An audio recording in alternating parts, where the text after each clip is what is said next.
I mean, right now, New York is a great place to have left, it seems. Yeah.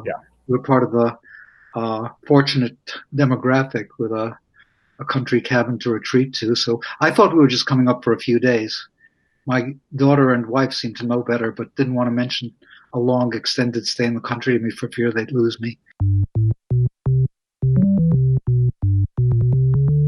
Art Spiegelman is the author of Mouse and the Shadow of No Towers.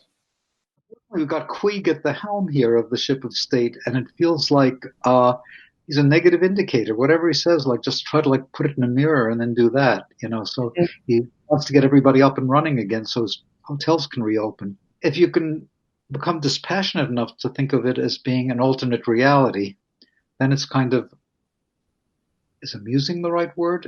It's as absurd as the situation could demand. I think screwball is the nature of the beast, you know, and it's an idiom that's fallen out of favor in many ways, but it's still alive and kicking. You know, most of my screen time, when I'm not looking up a picture to draw from or writing to a friend, is spending an unhealthy amount of time just trying to understand what world is being built. You know, like way too much consumption of news and links from news to other news and articles, and some of it's just, oh, stop this, look at something else, please.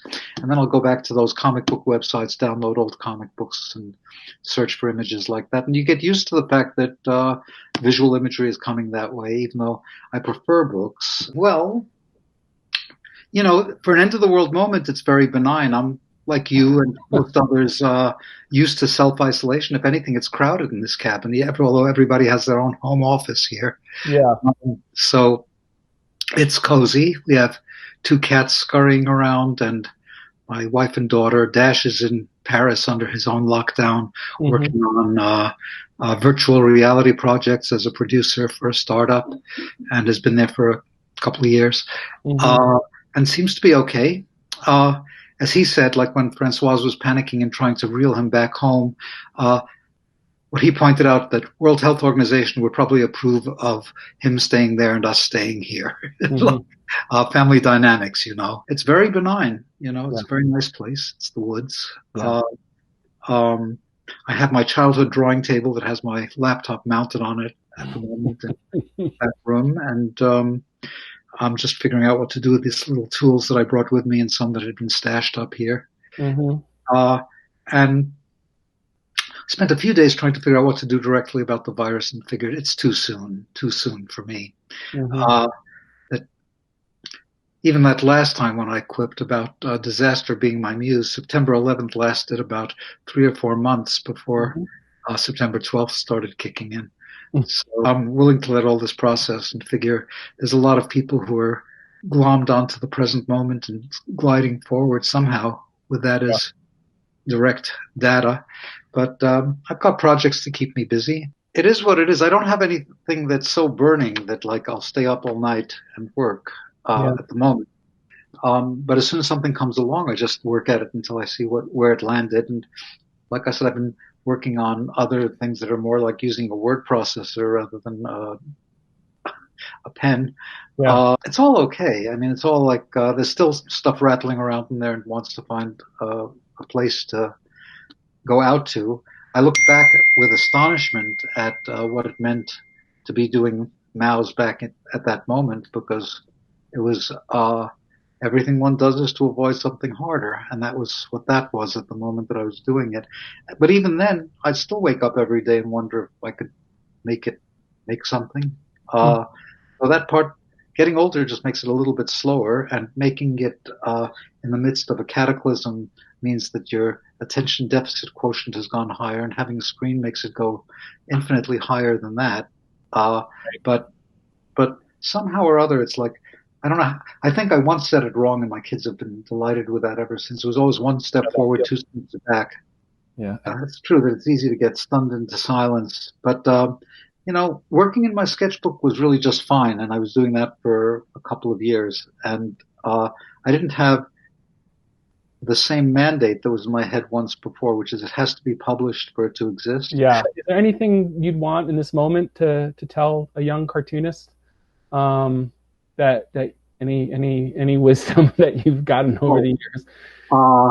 Well, don't get too complacent about what you've got under your skin here as you work, because, like I said, I really allowed a pump to run dry because drawing never came all that easily to me, and it was easy to move sideways as other possible things to do presented themselves, and no burning need was there. I think my friend Ken Jacobs once said, everything one does is to avoid something harder, which includes, not committing suicide, because there's something, the hardest thing you can do might be there. And I admire the artists who work through thick and thin. I think it's an estimable trait. And I think my notion of every project is starting from zero again with that Sisyphean rock and trying to roll it uphill, finding a way to draw a concept, a way of approaching it.